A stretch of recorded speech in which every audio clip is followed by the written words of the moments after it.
ლევან სანიკიძე ერთ-ერთი ნაციონალური მოძრაობის წარმომადგენელი პირველი შეკითხვა ბუნებრივია უკავშირდება თქვენი პარტიის საპატიო თავმჯდომარის პარტიის დამფუძნებლის მიხეილ სააკაშვილის მიმართ გამოტანილ სასამართლო გადაწყვეტილებას ფაქტია რომ მაგერ ადვოკატი გვეუბნებოდა რომ პროკურორებისთვისაც კი სასჯელის ეს ზომა იყო მოულოდნელი არა თუ ადვოკატებისთვის ან მისი გულშემატკივრებისთვის თუმცა მიხეილ სააკაშვილი არ წარმოადგენს გამონაკლის იმ დარბაზში თქვენი ჩვეულებრივი დღე ლევან ყოველდღიურ რეჟიმში უკვე იწყება სასამართლო პროცესით და საღამოს მთავრდება აქციით რუსთაველზე აი მაგრამ მიხეილ სააკაშვილი არ არის ჩვეულებრივი პატიმარი თავისთავად ცხადია მე არც ერთი პატიმრის მდგომარეობას არ ვაკნინებ მაგრამ მიხეილ სააკაშვილთან მიმართებაში ამ ტიპის დევნა და გადაწყვეტილებები მართლაც გეოპოლიტიკური ხასიათის არის შევაფასოთ ეს გადაწყვეტილება დიდი მადლობა მოწვევისთვის და შესაძლებლობისთვის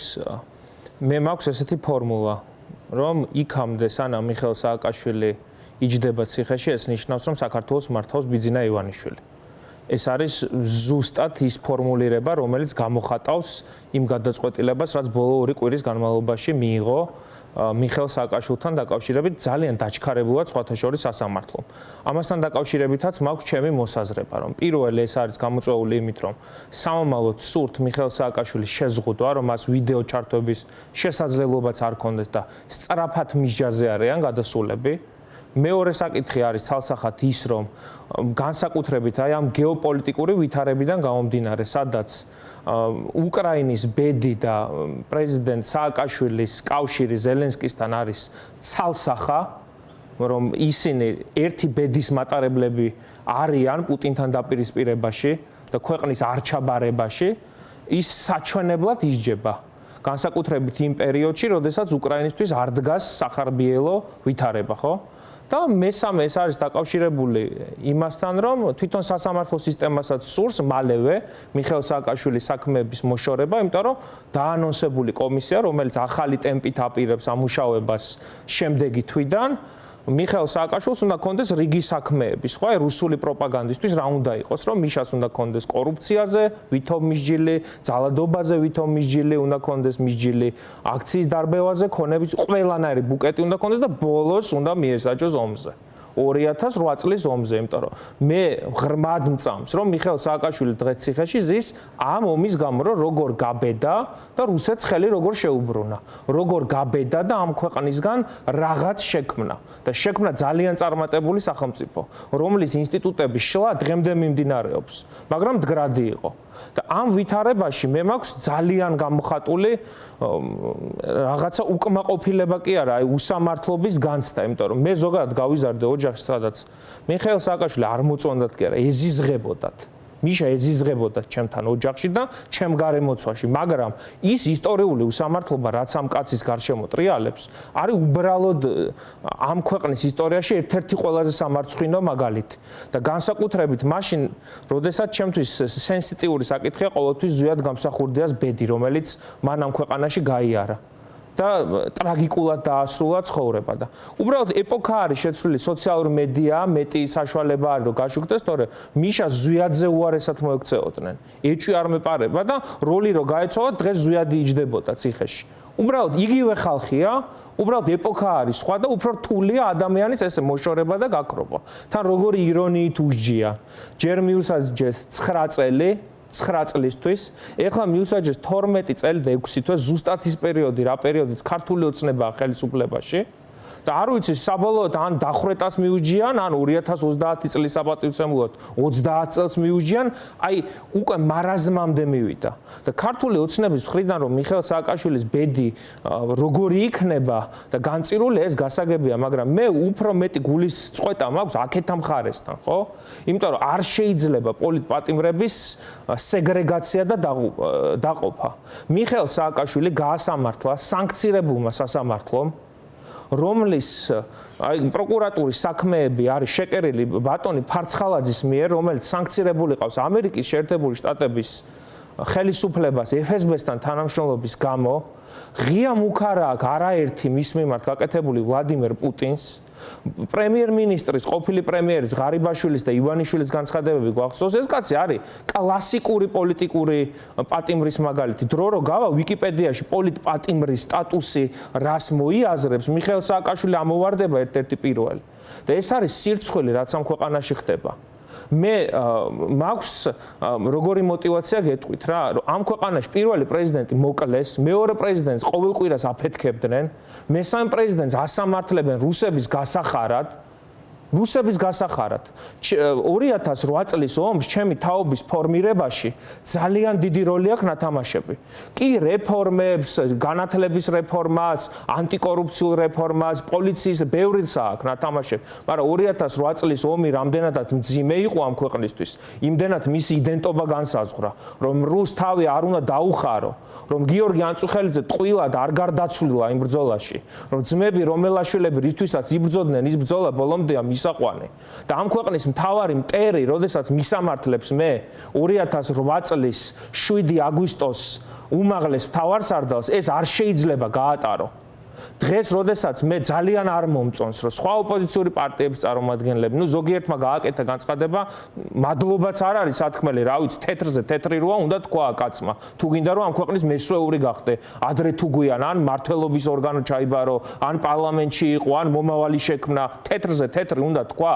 დიდი ამბავი ზოგი თუ არ აღიარებს მიშას პოლიტპატიმრობას, ევროპარლამენტი აღიარებს და ასობით ათასი ადამიანი აღიარებს და პოლიტიკურ სპექტრში მაინც კაი გვარიანი ნაწილი აღიარებს, რომ მიშა პოლიტპატიმარია, მაგრამ ვინც აი რაღაც ამ თეორიებით დადის სტუდიებში თუ სხვადასხვა დერეფნებში უცხოეთში, რომ კი პოლიტპატიმარია, მაგრამ არავითარი მაგრამ აქ არ არსებობს.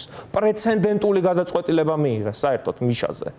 რომ აღადგინეს ის წესი, რომელიც 2012 წლის შემდეგ არ არსებობდა. და მე მეორეც არის რა, ჩვენ თუ გვაქვს პრეტენზია, მაგალითად ნაციონალურ მოძრაობასთან დაკავშირებით, ხო? არის მუდმივად საუბარი, რომ აქტუალიზაცია მიხეილ სააკაშვილის რამდენად საჭირო. ამ პარტია მიხეილ სააკაშვილი თუ არ დაიცვა და გაყიდა, მე ამ პარტიას საერთოდ რა დარჩება ამ პარტიისგან? ეს პარტია თუ ვერ იცავს მის დამფუძნებელს და 2008 წლის უმაღლეს, ჩემთვის ეს არის პირველ მიშას ხო უამრავი რამე აქვს ამ ქვეყნისთვის გაკეთებული, მაგრამ ჩემთვის ეს არის პრინციპის საკითხი, რომ რუსეთის გასასამართლებელი არათუ ყოფილი პრეზიდენტი არავინ არ არის ამ ქვეყანაში საერთოდ. და როდესაც მე ვხედავ იმ არასწორ დამოკიდებულებას სამწუხაროდ მეხუთე პრეზიდენტის მიმართ, მაქვს ჩემი უკმაყოფილების განცდა, იმიტომ რომ მე ვარ 25 წლის კაცი, ერთ-ერთ პირველ ნაბიჯებს ვდგამ, ხო, პოლიტიკაში და საჯარო სივრცეში ასე შემდეგ. მიუხედავად იმისა, რომ მანამდე აქტიურად ვიყავი ჩართული. ქალბატონი სალომე ზურაბიშვილიც ხშირად საუბრობს, რომ ეგოები უნდა გადავდოთ, ძველი წყენები უნდა გადავდოთ, რომ ახალი მოგცეს მაგალითი მეც 25 წლის კაცს. ის ვეღარ შეიწყალებს მიხეილ სააკაშვილს და აღმოჩნდა რომ ქონია ხო იმ შეწყალებას არსი გარდა პოლიტიკურისა სამართლებრივიც ხო აღმოჩნდა რომ ქონია და ცუდია რომ მეხუთე პრეზიდენტს ამაში ხელი აქვს გარეო ძალიან ცუდია და აქ მე არ მინდა რომ რაღაც თვალსაზრისით ჩამოვანგრიო ის იმედი რომელიც საზოგადოებაში არსებობს ხო რაღაც გაერთიანებებთან დაკავშირებით მაგრამ ეხლა რიგი საკითხები იყო ძლიერ კოორდინაციასთან დაკავშირებით ამაზე მე იმედი მაქვს რომ ვისაუბრებთ და აქაც ვიტყვი სალომე ზურაბიშვილთან დაკავშირებით მაგრამ ეხა ის კაცი რომელმაც ამ ქვეყანაში აღმართა ევროკავშირის დროშა და დღეს სალომე ზურაბიშვილი ამბობს რომ ამ დროშას იცავს და ერთად იცავენ მიშაც არ წასულა ამ ბრძოლიდან ერთად იცავენ მეოთხე პრეზიდენტი ღიად ამბობს რომ მიხეილ სააკაშვილი პოლიტპატიმარია არ ვიცი კოორდინაცია ძალიან რთული იქნება თუ ელემენტარულ ჭეშმარიტებაზე ქალბატონი სალომე არ იტყვის რომ მიშა არის პოლიტპატიმარი ვინმე ხო არ თხოვს მიხეილ სააკაშვილის სვირინგის გაკეთებას, რომ ფრემიშა დაიწეროს ქალბატონმა სალომემ. თხოვთ იმას, რაც ფაქტია, რომ მიშა არის პოლიტპატიმარი. სადმე უთქვა ამს? და ეს ძალიან ცუდია ჩემთვისაც. და ეს როგორი ქვეყანაა მე გეტყვით, ხო? და მე მინდა რომ ესეთ ქვეყანაში ვიცხოვრო მომავალში. ციხეში კაცის მიტოვება და გაყიდვა ამ ქვეყანაში ყოველთვის იყო, არის და იქნება არაკაცობა. და მიშას და მის აი ამ მემკვიდრეობას რაც არის, არ ემუქრება მიტოვება, არ შეიძლება ასე. უბრალოდ უნამუსობა ამ თვალსაზრისით. და ის მიდგომა, რომელიც არსებობს მიშასთან დაკავშირებით, მე მგონია რომ მნიშვნელოვნად შეიცვლება. იმიტომ რომ აქ არის ცალსახასაკითხი, რომ ბიძინა ივანიშვილს აქვს ქრონიკული და განსაკუთრებული შიში მიხეილ სააკაშვილის. და აგრეთვე მე სასამართლოებზე სიარულიც არ მომიკლია და ჩვენ არცეთ მხარდამჭერს, ხო? გახარიასთან დაკავშირებით, მამუკა ხაზარაძესთან დაკავშირებით, ნებისმიერი ლიდერი, რომლის მიმართაც დევნა მიმდინარეობს, უალტერნატივოდ ჩვენთვის ისინი არიან როგორც პოლიტიკური დევნილები იყვნენ რაღაც დროს, ან თავდასხმის ხმლები, არ გვერიდება ამის თქმა და ნუ მოერიდებათ მათაც, ეს არ არის კომპლექსი. მიხეილ სააკაშვილი რომ პოლიტიკური პატიმარია, ამაში საფრანგეთის პრეზიდენტიც მათი მოკავშირე იქნება. Ursula von der Leyenიც მათი მოკავშირეა, ათობით და ასობით ევროპარლამენტარიც მათი მოკავშირეა. არაერთი რეზოლუციაც უმაგრებს ზურგს, ასობით ათასი მხარდამჭერი ყავს მიხეილ სააკაშვილს და ის სამართლებრივი პრაქტიკა, რაც მის მიმართ მიდის, რომ ასამართლებენ გაუგონარი მოსამართლეები, გაუგონარ საქმეებზე და პრეცედენტულ გადაწყვეტილებებს იღებენ და შეკრებითობის აღდგენას აკეთებენ, ხა ამ ვითარებაში უნამუსობაა იმის თქვა, რომ მიშა არ არის პოლიტპატიმარი. ლევან მიხეილ სააკაშვილის და დავარქვათ ასე საქართველოს პრეზიდენტების ბედი ძალიან მჭიდროდ იყო, არის და ალბათ არ ვიცი მომავალშიც დაკავშირებული იქნება თავად ქვეყნის მდგომარეობასთან. მის ავთანაც და კარგთანაც, წარმატებებთანაც და პრობლემებთანაც. განსაკუთრებით იმ დიდი გეოპოლიტიკური ძვრების გათვალისწინებით, რომელიც ითვალისწინებს მათ შორის ღირებულებათა გადახედვა სამთლიანად ჩანაცვლებას. ითვალისწინებს ძალიან მკაცრ და რაციონალურ თამაშს მსოფლიოს ძალიან მსხვილი მოთამაშეების მხრიდან, კიდე უფრო მეტი მნიშვნელობა ენიჭება თავად ქართველების თანმიმდევრობას ჩვენი ეროვნული ინტერესების დაცვაში. ჩვენ ვხედავთ, რომ მართლა ძალიან კრიტიკულ ფაზაშია შესული ვითარება. ერთადერთი რასაც ველით ობიექტურად, ანუ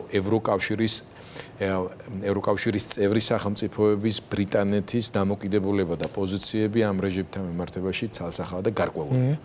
ამას უახლოეს წლებში არაფერი შეცვლის. ამერიკის შეერთებულ შტატებში ახალ ადმინისტრაციის მოსვლასთან ერთად ცხადია ახალი პოლიტიკის ფორმირებიდან გამომდინარე ჯერჯერობით ასე ვთქვათ, ველით რა კონკრეტული სულები იქნება, თუმცა ვიცით რა პოლიტიკური წინაპირობა აქვს ამას, მათ შორის მართველ რესპუბლიკურ ელიტასა და პარტიაში და აგერ მეგობარი აქტის განხილვა ფაქტობრივად უკვე ჩაშვებულია და გრაფიკის მიხედვით იქნება ამ თვის ბოლოს. ქვეყნის შიგნით ვნახეთ, რომ ამერიკის ელჩი დაბრუნდა რა ვაშინგტონიდან, შეხვდა რეჟიმის საგარეო საქმეთა მინისტრს, თავი რომ დავანებოთ ვიზუალს შინაარსთან დაკავშირებით ძალიან მკაფიოდ ითქვა, რომ თუ გინდათ რომ რამე ცვლილებისკენ წავიდეთ, ჩვენ დავინახოთ და ვიგრძნოთ, რომ თქვენ სერიოზულად ხართ საერთოდ განწყობილები ამ სურვილის რეალიზაციისთვის. და პირადად ჩემთვის და შესავალში ხაზგასმით დაღვნიშნე ის, რაც დღეს მოხდა, ეს კალეიდოსკოპი გადაწყვეტილებების არის პასუხი მათ შორის ნიგანის მიერ ჩამოტანილ მოლოდინებზე.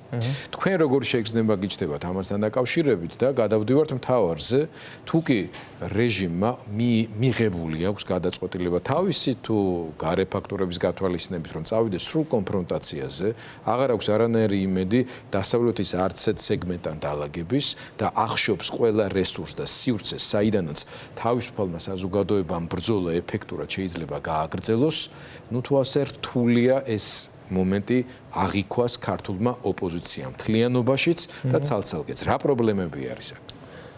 პირველი დავიწყოთ დანიგანის აი ამ შეხვედრასთან დაკავშირებით. მეც მგონია, რომ დღეს იყო ივანიშვილის მხრიდან გაკეთებული მკაფიო სიგნალი, რომ ის დათმობებზე არ აპირებს წასვლას. იმიტომ რომ ის ერთი არის მიხეილ სააკაშვილი, რაზეც ვისაუბრეთ და გასაგებია, რომ გამწვავებაზე მიდის ივანიშვილი და აქ ძალიან რთული იქნება მისი შეჩერება. მეორე არის ფონდებთან დაკავშირებული საკითხი, ეს ფონდები აკეთებდნენ სიკეთეს. მე არ მინდა რომ ვინმემ დაიყვანოს, რომ ეს ფონდები მარტო დაკავებული იყვნენ ჯარიმების გადახდით. იმდენი ადამიანისთვის მათ აქვთ ხელი გაწვდენილი, იმდენ ადამიანს გაუღვივეს ისევ იმედი, პერსპექტივის განცდა, რომ მარტონი არ არიან ამ ქვეყანაში, რომ მიტოვებულები არ არიან სახელმწიფოსგან. აქ რო საუბრობენ, რომ მეორე ფრონტის გახსნას გთხოვსო დასავლეთი და ამ დროს სახელმწიფო თოვლს ვერ წმენს, თოვლის აწმენდი მანქანები რო არ ყავს. ვინ რას მოთხოვს ამ ქვეყანას? აი ეს სისულელე როდემდე უნდა გაგრძელდეს ამ ქვეყანაში. და აი ამ ვითარებაშიც ხო მიტოვებული გურია, მიტოვებული ზემო იმერეთი, ვისი დახმარება იყო იქ? ვინ ჩავიდა? როგორ აგროვებდა ეს ხალხი? ჯერ ეს იმდენად ჩემთვის მნიშვნელოვანია, რომ აი კოლექტიურად რაღაც სიკეთის, საერთო სიკეთის ქმნა, რასაც ეს ხალხი შევარდნენ და აყადაღეს. ივანიშვილის ქონება სხვა არასდროს არ ელის ეს, ხო მისი ნახატები უნდა შემოვიდეს, არ უნდა გადაიხადოს გადასახადი, რომ უნდა გვამადლოს, რომ რაღაცას რო გააკეთებს, ეს არის ჩვენი ვალი და მადლიერი უნდა ვიყოთ, რომ ივანიშვილის ეპოქაში ვცხოვრობთ, რომ მე უნდა ვიყო ბედნიერი და თქვენც რომ ივანიშვილს მოვესწარით.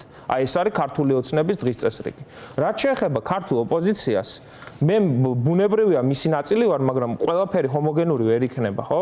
რაღაც განსხვავებული მოსაზრებები მაქვს და შეუძლებელია მე და კიდე არაერთ ადამიანს, რომელიც განსაკუთრებით რაღაცა ახალგაზრდულ სეგმენტთან ვარ დაკავშირებული, კონდეს ის მოსაზრებები, რაც 12 წლის განმავლობაში ოპოზიციას ჰქონდა. იმიტომ რომ ფაქტი არის ესე, მიუხედავად იმისა, რომ განსაკუთრებით ნაციონალურმა მოძრაობამ ყველაფერი გააკეთა, რომ ეს ქვეყანა არ მისულიყო აქამდე, სადამდეც მივიდა, ეს დაჯდა რეპრესიებად, დაჭერა, დარბევად, 1000 უბედურებად, ხო? ადამიანებზე გაიარა ამან, ხო? ქვეყანა მივიდა იმ ჩიხამდე, სადაც სულ არ ყოფილიყო ოპოზიცია, ალბათ მაინც მივიდოდა. რომ ანუ ის რომ ჩემ გარშემო ასობით ადამიანის კი არა, 1000ობით ადამიანის ყოველდღიურობა შეიცვალა. ახალი რუტინა გაჩნდა, ხო, რუსთაველზე სიარული. ის რომ ღამე სადარბაზოსთან ვინმე შეიძლება დახვდეს. ის რომ უნდა იყო ნებისმიერ დროს მზად ჯარიმისთვის და ფიზიკური ანგარიშწორებისთვის. ეს იმდენად დიდი ცვლილება არის ბევრი ადამიანის გონებაში, რასაც მგონია რომ ოპოზიციის ნაწილი ვერ ხვდება ამას რა. ვინც განსაკუთრებით მაღალ ეშელონებში აქვს. ჩემი ცხოვრების ქცევა შეიცვალა და ჩემი მეგობრების. ისე ვეღარ ვცხოვრობთ როგორც 26 ოქტომბრამდე. იმიტომ რომ სხვანაირია, რეპრესიული მანქანა სხვანაირად მუშაობს. შენ განადგურებაზეა, ხშირად ფიზიკურ დაზიანებაზეა, ხო, ორიენტირებული. და ამ დროს პირდაპირ მოურიდებლად კიდევ ეგოებზე ეს არის ეგოების თამაში, რაც ოპოზიციას ჭირს, რომ ერთი მეორეს ვერ უთმობს, ვიღაცამ რაღაცა დაუშავა 2009-ში, ვიღაცამ რაღაცა დააშავა 2019-ში, მე იმასთან ვერ დავждები, მე პირველობას ვერ ეს იგრძნობა. და ვინც შიგნით ვარ, ხო? აი ამ პროცესის თანამონაწილე ვარ. შეიძლება იმ მაგიდასთან ვერ ვზივარ, სადაც სალომე ზურაბიშვილია. მაგრამ ნუ იგრძნობა ეს, რომ ეს არის მხოლოდ და მხოლოდ ეგოებთან, ამბიციებთან დაკავშირებული გაუგებრობა. იმიტომ რომ მე არ მესმის რუსთაველის გამზირზე რომ არბევდნენ, საერთოდ არ მაინტერესებდა მე ფიზიოლოგიურ ხსნარს, რომელი პარტიის ამომრჩეველს ვასხამდი. და ეს თუ არის დიდი ფრონტი ივანიშვილის შენ რომელი მოგაწოდებდა? ეს თუ არის დიდი ფრონტი და ჩვენ ერთად უპირისპირდებით, ეს არ მოუდგენელია. თან ვამბობდე, მე ეზე მიმაჩნია და მეოთხე დამაჯარიმეს და არ გადავიხდი. იმის გამო კი არა რომ მაგარი ბიჭი ვარ, იმის გამო რომ პრინციპს მივსდევ, რომ ეს ხელისუფლება არის არალეგიტიმური, ვის მიერ მიღებული ყველა აქტი არის არალეგიტიმური. ოღონდ ხელისუფლებაში გულისხმობ პარლამენტსაც, მთავრობასაც, პრეზიდენტსაც და სასამართლო ხელისუფლებასაც. ხო, არალეგიტიმურები არიან, მათი კანონებიც არალეგიტიმურია, შესაბამისად მათი ჯარიმებიც არალეგიტიმურია. მაქვს განცდა, რომ რუსეთს ვებრძვით. ივანიშვილის უკან მარტო ლილუაშვილი კი არ დგას. FSB-ს და გერეუს ოფიცრები და კურატორები და მათი მესიჯი არ ვარ ქართულ ოცნებაზე მაგ წარმოდგენის, რომ იმ პროპაგანდას და იმ მანქანას, რასაც ამუშავებენ, მისი ინტელექტუალური რესურსი აქვს. აი პირდაპირ რუსებს ვებრძვით. და ამ დროს, როდესაც საუბრობთ ეფემერულ მრავალფეროვნებაზე, კი ბატონო, მაგრამ მე მაგალითად, აი დღევანდელ დღეს ეს მრავალფეროვნება მიმაჩნია სიჭრელეთ. აი სიჭრელეთ მიმაჩნია. იმიტომ რომ ეს ბადაღებულ საერთო სიაზე საუბარმა და ისევ მანდატებზე დასვლა. გაერთიანების იდეას მიაყენა უდიდესი დარტყმა. იმიტომ რომ ჯერ უნდა შეკრა საერთო ფრონტი, ხო? რითაც დაარწმუნებს შენ ამ მომრჩეველს, რომ 26-ში რაც მიქარე და შეგეშალა და ვერ დაიცავი მისი ხმა, შენ გამკეთებელი ხარ და დაიცავ, რომ მიდგომა შეცვალე, რომ ახალი ადამიანები წამოწიე, რომ რეფლექსირება მოახდინე იმაზე, რაც რუსთაველის გამზირზე ხდება, რომ თანაცხოვრების უნარი გაქვს. მერე უნდა ჩამოაყალიბო, რომ როგორი არჩევნები გინდა, ცესკოს მიმართულებით, რომელი ადმინისტრაცია ატარებს, საპარლამენტო რესპუბლიკიდან გამომდინარე, რომელი მთავრობა იქნება ამის ადმინისტრატორი, ტექნიკური თუ ისევ ივანიშვილი ატარებს.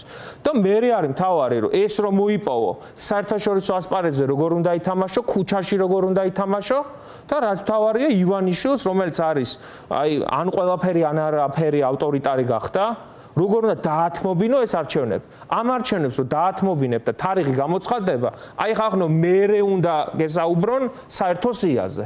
აი სულ ბოლოა და აქ საუბარი იწყება სულ ბოლოთ. აი მე რომ უკვირდები, რომ უზივარ, ის ადამიანები, რომლებიც მე ვერ გადავიღებ სურათს ამათი, ნუ გადაიღებ.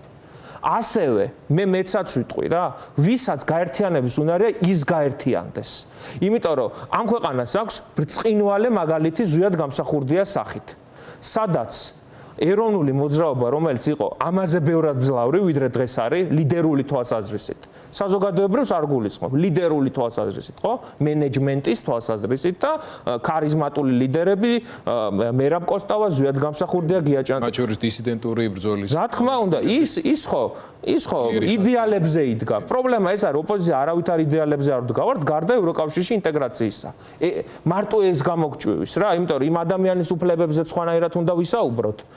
იმ ეკონომიკურ წინსვლაზეც და უსაფრთხოების გარანტიებზეც. ეს არ არის საკმარისი. ხალხმა ისედაც ყველაფერი იცის, ეს არის სისულელე. ხალხმა ის იცის, რომ 12 წელი ჩვენ ვერ მოვიგეთ თავის დროზე და როცა მოვიგეთ, ვერ შევიმაგრეთ და ეს ხო ჩვენი ბრალია და მე არ მინდა რომ კიდე ერთხელ მოვხვდი ამ გაუგებრობაში, იმიტომ რომ ეხლა 26 ოქტომბერს ბევრად ნაკლები როლი მქონდა ამ მიმართებაში და ბევრ ჩემ ახალგაზრდა მეგობარს, მაგრამ მინდა რომ ამ ქვეყანაში ვადამდელი რო იქნება და ნორმალური არჩევნები რო ჩატარდება, ბევრად მეტი როლი მქონდეს იმისთვისაც, რომ მეტი სანდოობა მქონდეს ამ მომრჩეველშიც, ხო?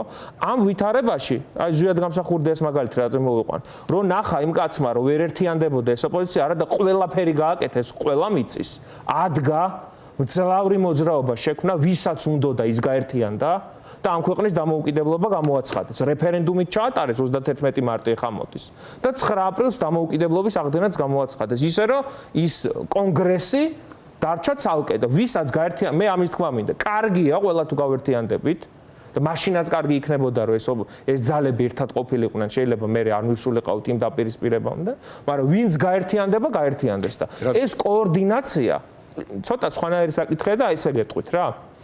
სიტყვა გაერთიანება არის ბევრად უფრო ღრმა მნიშვნელობის და მათ შორის რიგ თვალსაზრისით შეიძლება სტრუქტურულ გაერთიანებასაც მოიაზრებდეს კონკრეტულ პოლიტიკურ ძალებს შორის, ვისაც შეუძლია, ხო? ამ შემთხვევაში უფრო მეტად მგონი აქცენტი კეთდება საშტაბო მუშაობის. კი ბატონო. წინააღმდეგობის მოძრაობის უკეთ ორგანიზების, ოპერატიული მართვის, კონკრეტული გეგმის რეალიზების კუთხით, მართვის სპეციფიკის გათვალისწინებით უფრო მაღალი დონის იყოს კი ბატონო სიტყვა უფრო ძლიერი კოორდინაცია, რომელიც სრულიად არ ეწინააღმდეგება გაერთიანებას ამ მიზნებისა და ამოცანებს. და ცუდი იყო, რომ ქალბატონმა პრეზიდენტმა სიტყვა გაერთიანება შეცვალა კოორდინაციით. ცუდი ის იყო, რომ როგორც შემოგდებული იდეა იქნა ხსენებული, რომელიც თავისთავად უკვე ნეგატიური კონოტაცია. მე ესე მიმაჩნია, რომ ამ ქვეყანაში ყველა დიდი გამარჯვება მოიპოვა რაღაც გამსხვილებებმა. ხელისუფლებებში რომ მოდიოდნენ მრგვალი მაგიდა იყო, მოკავშირიც იყო დიდი ძალა და არ იყო ეს რაღაც მარტო ერთი კაცის გარშემო გაერთიანებული, ნაციონალური მოძრაობაც თავის დროზე კოალიცია იყო და ქართული ოცნება ხო საერთოდ კოალიცია და კოალიცია იყო. მაგრამ ყველა არ იყო გაერთიანებული, ამასაც ხაზს უსვამ. არ აღმოჩნდა საჭირო რომ ყველა იქ ყოფილიყვნენ. მაგრამ მთავარი არის რომ მოდი ამასაც ვიტყვი რა, კარგი არის ძლიერთა ერთობა. სუსტთა ერთობას ეგ გამოსხივება არ აქვს.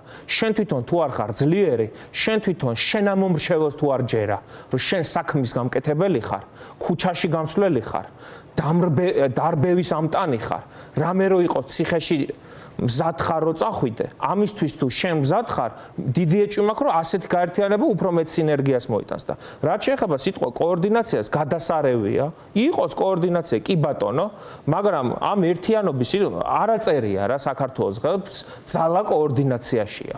მოდი ამით დავიწყოთ და საქართველოს ტოპონიმიკას დიდი ესა აქვს რა, მნიშვნელობა აქვს და სინონიმს. ეს ერთიანობა ქართველის გონებაში ბევრად უფრო მეტ რამეს მოიცავს, ვიდრე კოორდინაციას, რომ ისედაც გვაქვს ხახნო ჩვენ და ნაციონალური მოძრაობის და სხვა პარტიის წარმომადგენლებს საერთოდ ჩატები ახლაც გვაქვს. რომ ინფორმაცია მიმოვცვალოთ და როცა გვიჭირს და როცა რაღაცაა დასაგეგმი, ახლაც გეგმავთ და მეც ვითხოვთ, მეც. გაერთიანების ფასი რა არის, რომ როცა ერთიანდები, ბევრ რამეზე შეიძლება გადადო შენი ინტერესები უკან დიდი მიზნის გარშემო, ხო? და კოორდინაცია ამ თვალსაზრისით ბევრი რაღაცის უკან გადადებას არ გულისხმობს. ახლა კოორდინაციასთან დაკავშირებითაც ახლა მიხეილ სააკაშვილის საკითხი არ დავუმალოთ, ხო? ეს მნიშვნელოვანი იქნება. ახლა ჩვენ თუ მაგიდასთან შედვართ ადამიანებთან, რომლებიც აი ამ კლასიკურ მაგალითზე პოლიტიკური დევნის თვლიან, რომ მიშა უნდა იჯდეს, კოორდინაციაც რთულია. ანუ რაღაც დათმობებზე ერთიანობის ფასი რა არის? ჩვენც რაღაცას დავთმობთ, მაგრამ მათაც რაღაც უნდა დათმონ. ესე არ არის. ახალი არჩევნების ყველაზე მთავარი არის შეგრძნება ისა სინამდვილეში რას ვთმობთ კი არა, რას გვათმობინებენ და რას ვიღებთ. რომ ვთმობთ რას ვიღებთ. წინააღმდეგის ჩვენ მუყურებთ რომ ის ძალიან აქტიურად მუშაობს, აჩქარებული აქვს ტემპი ამ მიმართულებით და ფაქტობრივად ავტორიტარიზმის კონსოლიდაციის ბოლო ფაზაში ვართ. კი ბატონო, ბოლო ფაზაში ვართ. ერთადერთი ეს ტელევიზიები ქმნის გარკვეულ ილუზიას. ტელევიზიები არის დარჩენილი და სოციალური მედია. უმძიმეს მდგომარეობაშია თავის მხრივ და მხოლოდ საკუთარი ერთის მხრივ ენთუზიაზმის და მეორეს მხრივ ალბათ ხელისუფლების პრაგმატული ინტერესის გამო რაღაცა თემებზე სავაჭრო ჯერ კიდევ საჭიროა, ამას შეიძლება არ აკეთებდეს, მაგრამ ეს დროებითი მოვლენა არის. ეს თუ არ გაიაზრა ყველამ, მე მედიის ნაწილი ვარ და როგორც ერთ-ერთი ჟურნალისტი ამას რო ვიაზრებ და ვხედავ, ამიტომაც მთელი სიმწვავით ეს უმძიმესი საკითხია. სხვათა შორის, აი მე მგონია რომ ესა ლევან ბოლო კითხვა მინდა დაგისვა, ბევრი რამ საინტერესო თქვი და დარწმუნებული ვარ აუდიტორიის დიდი ნაწილი ბევრ რამეში დაგეთანხმება, მაგრამ გაუჩნდებოდა ერთი მნიშვნელოვანი კითხვა. ქუჩაში, რუსთაველზე, აქციებზე ახალგაზრდები რო უფრო მეტად აქტიურობთ, სწორიც არის, კარგიც არის, ასე იყო ყოველთვის საქართველოში და ბუნების კანონიც ასეთია ბოლოს და ბოლოს. მაგრამ აი პარტიულ ცხოვრებაში, პარტიული პოლიტიკის ფორმირებაში, შენი პარტიის შიგნით, შენს მიღმა სხვა პარტიებში, შენს კოლეგა ახალგაზრდა ლიდერებთან ერთად, რომლებიც ასევე ძალიან კარგი და იმედის მომცემი მომავალი ქართველი პოლიტიკოსები არიან.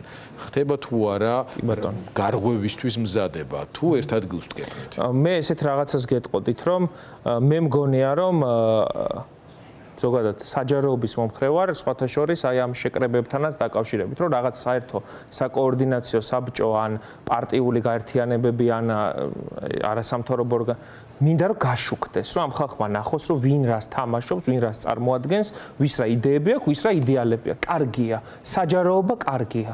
აი ეს მიდგომა მაქვს. და ამ ვითარებაში ნეტა ყველა ხედავდეს იმ სოლიდარობას, იმ თანამშრომლობას, რაც არსებობს ოპოზიციური პარტიების ახალგაზრდა პოლიტიკოს, მე ახალგაზრდული ორგანიზაციები თვითონ ეს სიტყვა არ მიყვარს, იმიტომ რომ ეს დროც გავიდა 25 წლის კაცი რო არის და თვითონ რო აქ ამ ქვეყნისთვის საომარი, იქ ახალგაზრდას და ძველგაზრდას მე აღარ ვარჩევ.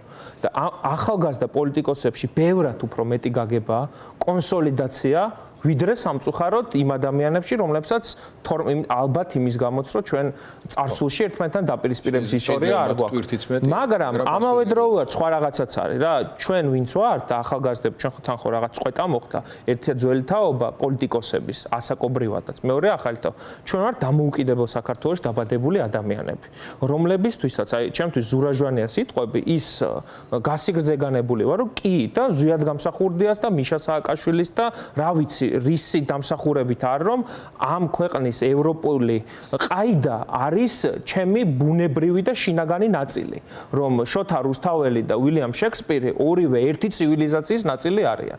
და ეს გვაქვს უკეთ გააზრებული. რაც შეეხება ჩვენს ამბიციებს და ნაბიჯებს, მე ესეთ რაღაცას ვხედავ. საზოგადოების მხრიდან არის უპრეცედენტო მხარდაჭერა პოლიტიკურ კლასში ახალი ადამიანების როგორც წინ წამოწევის, ისე შემოსვლის. თვითონ აქციებიდან, სხვადასხვა წრეებიდან, ისე თავად სტრუქტურებში. მიმაჩნია, რომ ეს ჩვენი მხრიდან უნდა იყოს აუცილებლად გამოყენებული, მე მხოლოდ ამით ვარ დაკავებული. საბედნიეროდ ჩვენ პარტიაში არსებობს უამრავი ადამიანი, რომელიც ამ იდეას ეთანხმება და და რომელიც კიდევ უფრო დაჩქარებული პროცესი იქნება გაზაფხულზე, თქვენ ამას იხილავთ, რომ ჩვენ პარტიაში დანამდვილებით სისტემურად მოხდება ახალგაზრდების წინ წამოწევა, ოღონდ ეს არ უნდა იყოს ფასადური ცვლილება და არ იქნება, იმიტომ რომ ფასადი ყოველთვის უკვე ჩანს რა ჩვენი ამომრჩეველი ამას ხედავს. ეს უნდა იყოს შინაარსობრივი ცვლილება და მიდგომა, იმიტომ რომ მე ვარ იმ თაობის წარმომადგენელი, აი ესე მიმაჩნია და მინდა რომ თქვენთან ერთად გავაკეთო ეს და მამაჩემის და ჩემი რა ვიცი წინაპრების თაობასთან ერთად მინდა რომ გავაკეთო. რომ ამ ქვეყანას შეიყვანს ევროკავშირში და ჩვენ ვართ ის თაობა, რომელსაც არც ხუმი აქვს ნანახი და არც ცხინვალი. და აი ორივეგან უნდა შევიდეს და საქართველოს დროშა უნდა ააფრიალოს და აი ამაში ახლაც ვინც მიშლის ხელს, აი ესე მიშლის ხელს რომ თავისი ეგო ვერ გადადო, თუ ვერ აპატია ვიღაცას 30 წლის წინ ნათქვამი განცხადება, ყველას ექნება ისტორიული პასუხისმგებლობა. ლევან, მადლობა. დიდი მადლობა თქვენ. ლევან სანიკიძე იყო გადაცემის სტუმარი, მე მგონი ძალიან საინტერესო საუბარი გამოგვივიდა.